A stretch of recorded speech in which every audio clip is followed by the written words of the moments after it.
Hello and welcome everyone to our very first virtual Osceola Debates 2020.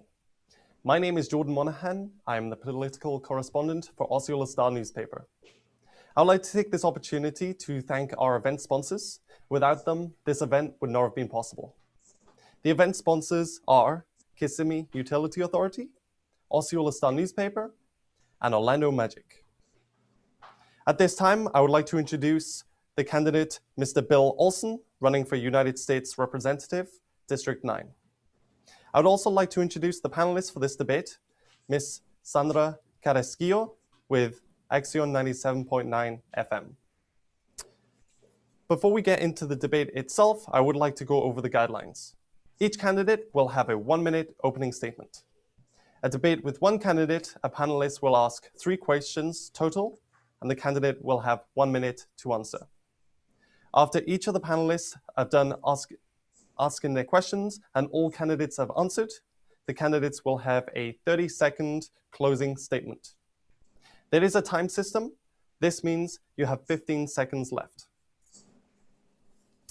With that said, we may begin.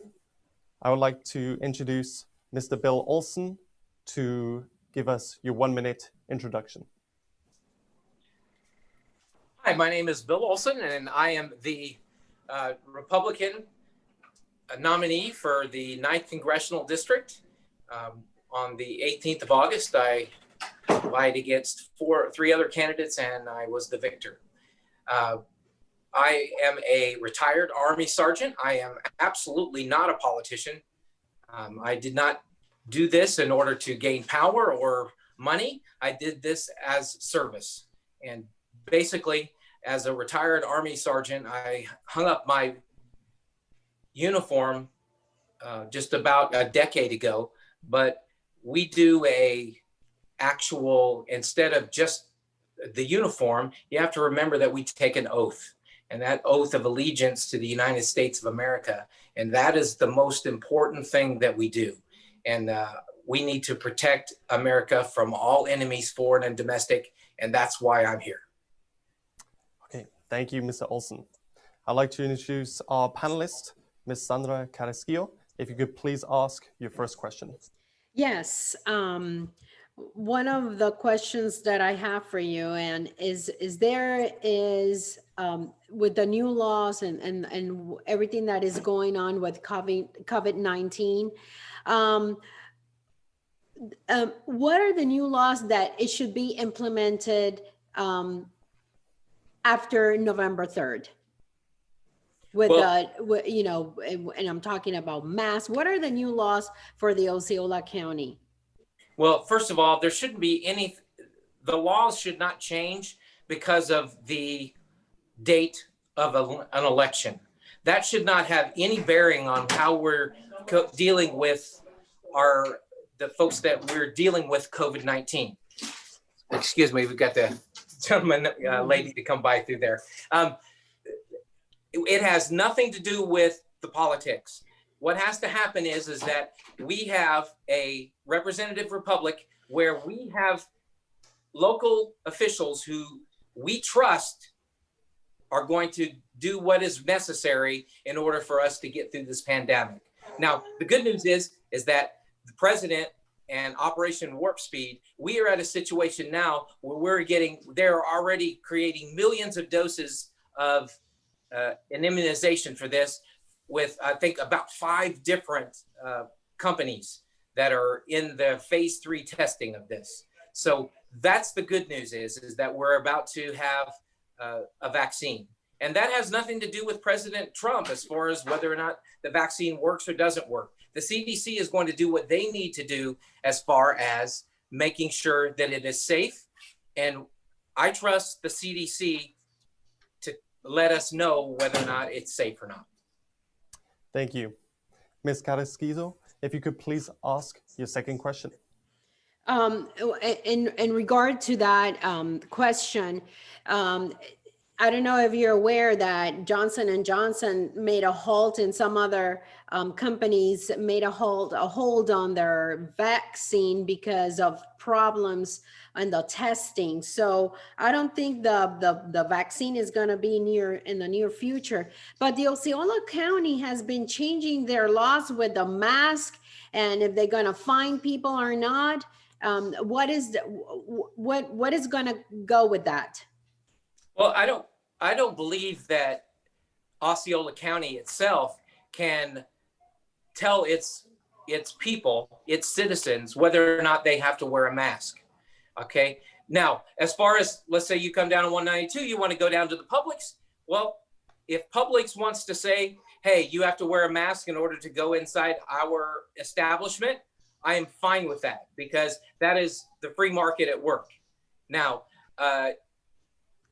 it's my understanding that this is a fairly contagious situation with COVID-19. And it appears that mask or no mask, there are people that have masks on that caught COVID-19. There are people that don't wear masks and also caught it. So it's going to happen.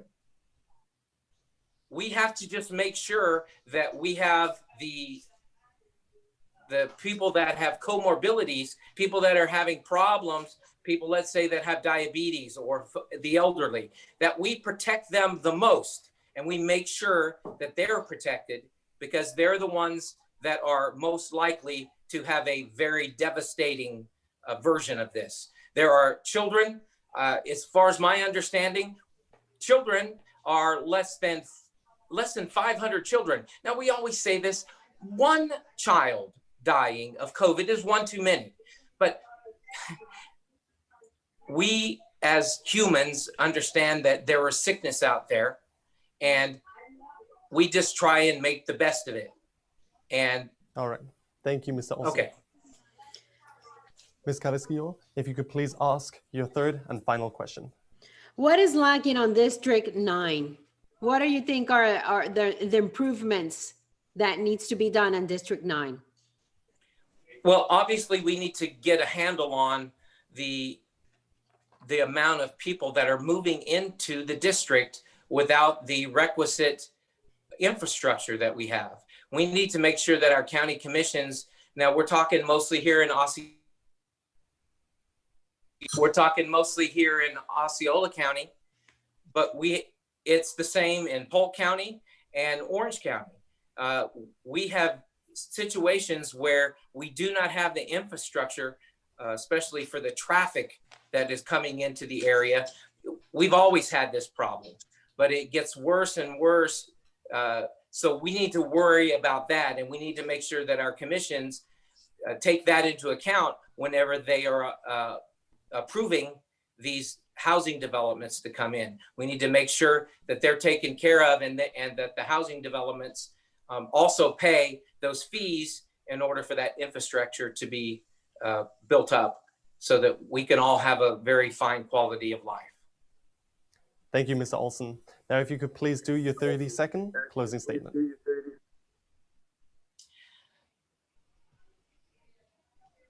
We have a situation here in the 9th Congressional District where we have a congressman that has been here for 2 terms, and he has experience for years before that, a decade before, in politics at the state level.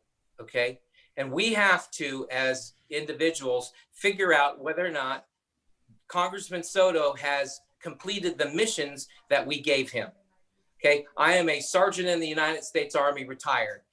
Mission accomplishment, that is what we need to talk about, not just getting there, but actually accomplishing the mission. One of the things that is very important that we're talking about now is statehood for Puerto Rico. Now, thank you. So thank you all so much. Thank you, candidate Mr. Bill Olson, running for United States Representative District 9. And also thank you, Sandra Carrasquillo, with Axion 97.9 FM. And thank you to all the audience at home.